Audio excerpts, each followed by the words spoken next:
ici Cinémaniac. Les aéroports ont toujours inspiré les cinéastes. Lieu de haute sécurité, parfait pour créer des scènes de tension, invitation au voyage, passage obligé pour un grand nombre de destinations, et ainsi, il devient aussi, à l'occasion, un lieu de rencontre. Amour et aviation ont toujours fait bon ménage au cinéma.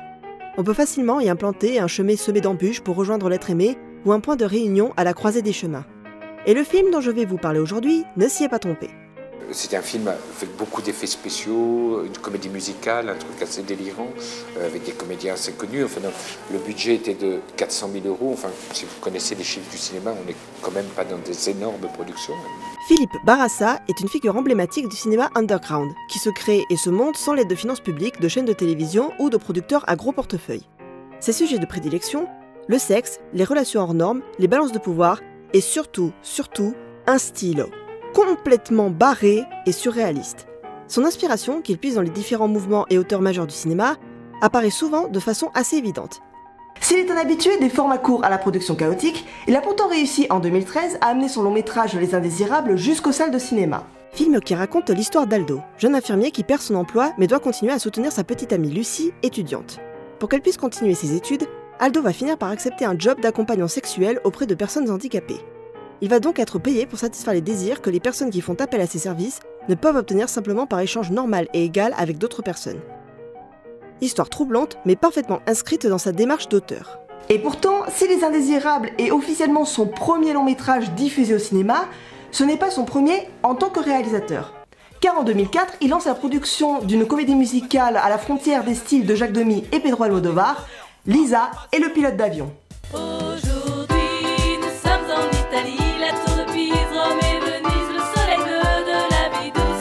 Lisa et le pilote d'avion est un film très particulier dans le paysage cinématographique français. Le mois dernier, je vous avais parlé du Jour où le clown pleura, film maudit de Jerry Lewis qui n'avait jamais pu être montré au public, ni même complètement achevé à cause de problèmes de production. Et bien Lisa et le pilote d'avion est un film qui a subi le même sort, à peu de choses près. Bien que le projet obtienne une avance sur recette de 400 000 € de la part du CNC et que la majorité des scènes soient tournées, la société Abracadabra qui devait produire le film fait faillite à seulement 5 jours de la fin du tournage. Et à partir de là, c'est la dégringolade. Impossibilité de tourner les dernières scènes, ni d'entamer la post-production, problème juridique, le film se retrouve ainsi enterré, sans espoir de jamais voir le jour dans sa forme voulue et définitive. Mais si c'était vraiment le cas, vous savez que je ne serais pas en train de vous en parler. La société R&B Films a décidé de récupérer le bébé et de lancer un financement participatif pour obtenir les 15 000 € nécessaires afin de boucler le tournage et la post-production. Infos et liens du Ulule dans la description. Et pour une fois que le destin d'un film ne se trouve pas entre les mains de producteurs en costard-cravate mais entre celles du public, il serait dommage de priver Barassa de sa dernière chance d'achever son véritable premier film. Surtout qu'au vu de la reprogrammation qu'ont dû faire les salles de cinéma françaises du fait des 2 confinements, beaucoup se sont plaints du manque d'originalité qu'offrait le cinéma français, que ce soit en termes de style ou de sujet. Et ben mes cocos, si c'est de l'originalité que vous voulez, vous allez être servis. On commence avec la forme. Barassa nous offre sa toute première comédie musicale. Si on retire les films avec des sections chantées diégétiques, comme Les choristes en 2004, la comédie musicale la plus récente au moment de la production est 8 femmes de François Ozon, sortie en 2002. La comédie musicale n'ayant plus vraiment la cote depuis celle réalisée par Jacques Demy, ce serait un plaisir d'en revoir un exemple bien de chez nous. Lisa et le pilote d'avion nous présentent donc Lisa, jouée par Rachida Brakni, hôtesse de l'air accompagnatrice de personnes handicapées avec sa copine Corinne, jouée par Marie-Lou Berry, les 2 amies faisant régulièrement le tour du monde au gré de leur mission. Nous sommes en Italie pour le sommet mondial des paraplégiques sont faits aveugles de naissance. Nous prodiguons soin et douceur, caresse, tendresse et compassion. Spéciale dédicace à tous les handicapés du monde, avec bonheur, foi et passion. Lisa est aussi mariée à Paul, joué par Mathieu Demy. Oui, le fils d'Agnès Varda et Jacques Demy, les références au cinéma de son père se retrouvant même dans le casting. Paul donc, qui est montré comme un mari et un père parfait, formant un couple idéal avec sa Lisa chérie. Lisa, Paul, oh mon Paul, oh ma Lisa, oh mon amour, oh mon amour, je cours vers toi, je cours vers toi. Mais le destin va en décider autrement. Lors d'un vol, Lisa va faire la rencontre du pilote Fando, joué par Eric Cantona. Une rencontre qui va prendre une tournure, disons, inattendue.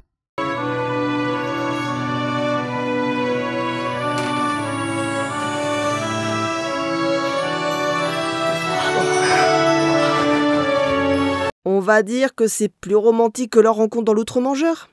Après cet orgasme qui lui a littéralement fait voir des étoiles, Lisa va entamer une liaison avec ce pilote dont elle ne comprend même pas la langue.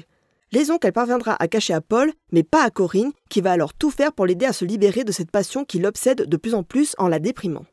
Avec ce film, Barassa n'hésite pas à plonger la tête la première dans le surréalisme, même s'il n'est pas le premier en France à adopter ce style. Que ce soit avec certains décors qui rappellent sans peine l'expressionnisme allemand, ou certaines situations,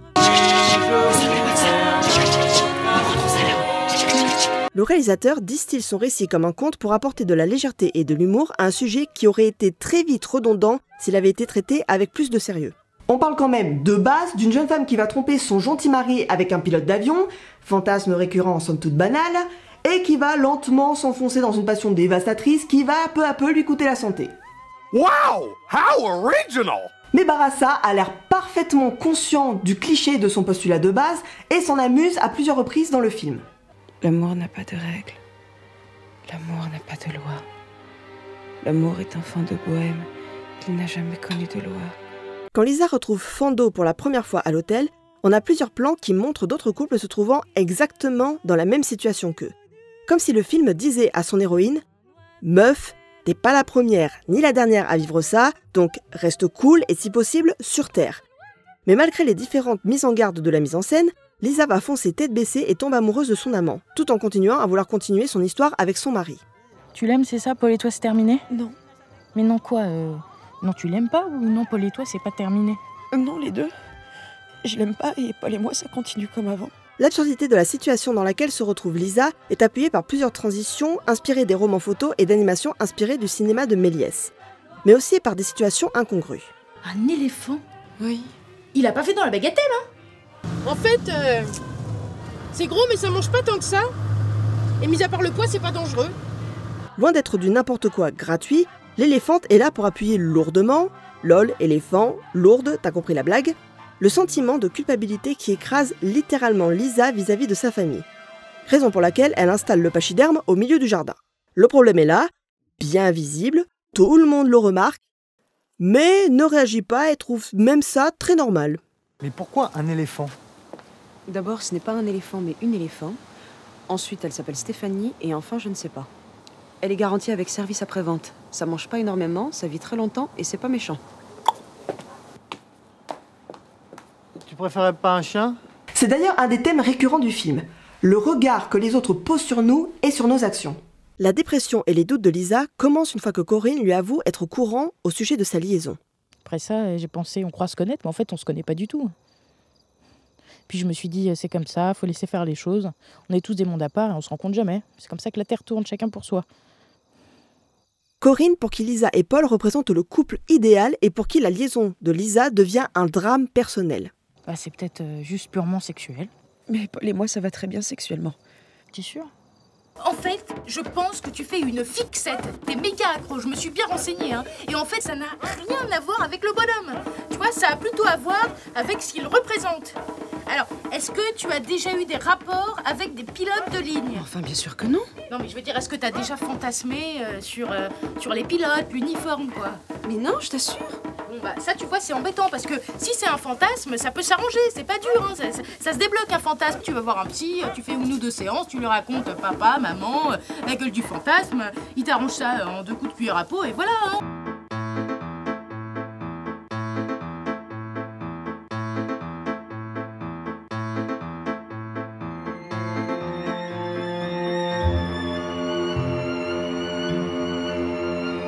Ce qui permet de pointer du doigt qu'encore aujourd'hui, la sexualité féminine est souvent soumise à un discours qui frôle la psychophobie quand il n'y plonge pas directement à pieds joints. C'est pas normal, tu es complètement malade, tu es zinzin de la boule. Sous ces airs de récits naïfs, voire enfantins à certains moments, Lisa et le pilote d'avion énoncent une vérité que j'ai personnellement très vite apprise. Même une fois adulte, en matière d'amour, on a 12 ans et demi en permanence. On préfère éviter les sujets qui fâchent ou échapper aux conséquences de nos actes. On se fait des montagnes de rien du tout et on se rend malheureux pour finalement pas grand-chose. C'est un film sur l'amour, le désir et notre impossibilité à faire face à la part d'inattendu qui l'accompagne souvent. Wanted me, even if it was only for one night. I was ready to give up everything. You, Helena, my whole fucking future. Everything. Et oui, je viens de comparer Philippe Barassa à Stanley Kubrick, que voulez-vous, j'aime vivre dangereusement. L'autre point fort du film vient cette fois de la relation entre les deux personnages féminins principaux, véritables héroïnes du récit. Les hommes, eux, sont relégués au rang de figurants. Entre Paul en mari gentil mais effacé, ou bien carrément un vrai personnage de prince déguisé en jeune livreur amoureux fou de Lisa, Je suis prince de Hongrie, de Transylvanie, que m'importe ma vie, mon royaume et ma mère. Si elle n'est pas ma reine, et que moi je suis roi, je l'aime à la folie. Enfin, mais c'est pas possible! on a des hommes qui projettent des images arbitraires sur elle, comme si elle était un écran à fantasmes, la bonne mère de famille, ou la douce princesse qui attendrait qu'un prince charmant lui offre tout sur un plateau d'argent. Même Fando est plus un élément déclencheur, ou un fouteur de merde selon les points de vue, qu'un véritable personnage. Il n'a qu'une seule réplique marquante, Stafinova, mes apotos. et elle n'est même pas traduite avant la toute dernière scène du film. Fin que je ne divulgagerai pas vu qu'il s'agit du nerf du film. Comme je le disais, le film est vraiment porté par la relation entre Lisa et Corinne. Déjà, elles sont diamétralement opposées. Si Lisa démarre le film mariée et heureuse avant d'entamer une liaison avec le pilote, Corinne papillonne d'homme en homme sans réussir à se trouver un compagnon de façon durable. La façon dont elle projette son désir de relation stable sur Lisa explique pourquoi elle prend aussi à cœur son histoire avec Fando. Malgré son amour profond pour son ami, Corinne se compare sans cesse à elle en romantisant ce qui lui arrive. Mais qu'est-ce que vous avez tous avec elle? Vous pouvez pas vous intéresser à des femmes libres, célibataires et qui demandent que ça? Corinne pointe bien le problème que le désir des hommes pose aux femmes, dans ce qu'il projette et dans le rapport de force qu'il instaure, et pourtant, elle ne peut pas s'empêcher d'envier Lisa. Pourtant j'aimerais tant qu'on m'aime comme on l'aime. Oh oui, j'aimerais tant qu'on m'aime pour moi-même. Pourquoi est-ce toujours elle qu'on chantait pas moi? Et pourquoi ne pourrais-je pas chanter pour moi-même? Oh! C'est pas fini ces conneries, vous allez pas chanter toute la journée. Oh mais ça va, hein, si on peut même plus chanter maintenant, sac à merde! Si Corinne incarne le cliché de la grosse gaffeuse, rigolote et habillée comme une imitation de panneau d'un casino de Las Vegas, on voit surtout qu'elle se construit en opposition, ou plutôt en miroir de son amie Lisa, qui est bien plus en retenue et effacée, ce qui explique qu'elle arrive à cacher sa liaison à une grande partie de son entourage. De toute façon, Corinne est un personnage qui ne voit les autres que comme des clichés, que ce soit avec sa vision d'amour ou le fait de balancer des stéréotypes racistes sous prétexte de s'intéresser à d'autres cultures. La scène la plus touchante se produit lors de l'anniversaire de Lisa. Jamais j'aurais imaginé. C'est tellement pas ton genre. Mais Corinne, j'ai toujours rêvé d'avoir un chien. Tu penses que je m'en occuperais mal? Mais non. Je m'en fous du chien, je te parle du Sofitel et du pilote de ligne. Si l'aventure avec le pilote met en pièces son illusion de l'amour idéal et pur, incarné par Lisa et Paul, ce qui rend Corinne vraiment malheureuse, c'est que sa meilleure amie ne soit pas venue lui en parler avant. Ce qui l'effraie, c'est la perte de la seule relation stable de sa vie et qui compte vraiment. J'ai bien réfléchi, et c'est pas ça le monde auquel je crois. Celui dans lequel je veux vivre. Dans mon monde à moi, j'ai toujours cru qu'on pouvait tous dire, et qu'on était vraiment amis. Alors si c'est pas vrai, moi je crois plus en rien. Je peux plus croire au ciel, aux étoiles, au jour, à la nuit. Je me dis, ça aussi c'est une illusion, c'est comme elle et moi. C'est pas possible, je peux plus me tromper à ce point-là. Alors je me dis, c'est mon ami, faut que je lui dise, faut que je lui parle. J'ai eu la chance de pouvoir visionner la copie de travail d'un peu plus d'1h20 dans son intégralité. Et après avoir réussi à surpasser le côté un peu incongru de la mise en scène, j'ai eu l'agréable surprise de tomber sur un film bien plus profond et conscient de ses sujets que ce à quoi je m'attendais. Et quand on se penche sur le début de la filmographie de Barassa, ben c'est pas évident. Une des règles les plus dures à apprendre quand on est artiste dit « de la contrainte naît le génie ». Malgré sa forme originale qui casse les codes tout en s'inscrivant dans une série de références cinématographiques, Lisa et le pilote d'avion est avant tout destiné à un public bien plus large que pour ses œuvres habituelles. Et il va aussi se confronter à une plus grande diversité d'avis et de réactions, notamment du point de vue de son usage, volontaire ou non, de clichés et de stéréotypes. Et c'est sûrement ça le plus important pour un réalisateur, la confrontation avec le public, le laisser s'approprier l'œuvre, la rejeter ou l'adopter. Et je sais de quoi je parle, c'est quelque chose que je fais tous les mois sur cette chaîne. De ce que j'ai pu voir de sa filmographie, Lisa et le pilote d'avion est son film le plus abouti. Et pas parce qu'il a eu droit à plus de budget que les autres. Barassa a ici su faire le tri parmi ses sujets de prédilection et laisser de côté sa volonté adolescente de choquer parfois gratuitement pour poser de vraies interrogations sur un sujet universel, et ce, malgré les défauts du film. Barassa est à 2 doigts de réussir à boucler ce film qui porte à bout de bras depuis bientôt 16 ans. Et ce serait merveilleux si c'était nous, le public, qui décidions de lui venir en aide. Si c'était nous qui, pour une fois, décidions si un film mérite d'atteindre nos grands écrans. Alors, vous voulez voir quoi au cinéma l'année prochaine ? Bien le bonjour tout le monde, j'espère que cette vidéo qui a été faite dans le but d'aider à promouvoir un projet de financement participatif vous aura plu. En fait, R&B Films est une toute petite société de production indépendante dans laquelle j'ai effectué mon premier stage quand je suis sortie d'école de cinéma et ils m'ont contacté pour les aider à promouvoir le projet et c'est un projet qui leur tient vraiment à cœur. Donc vous pouvez aller consulter la page Ulule pour en savoir un petit peu plus et regarder les contreparties si vous voulez financer et apporter une petite aide.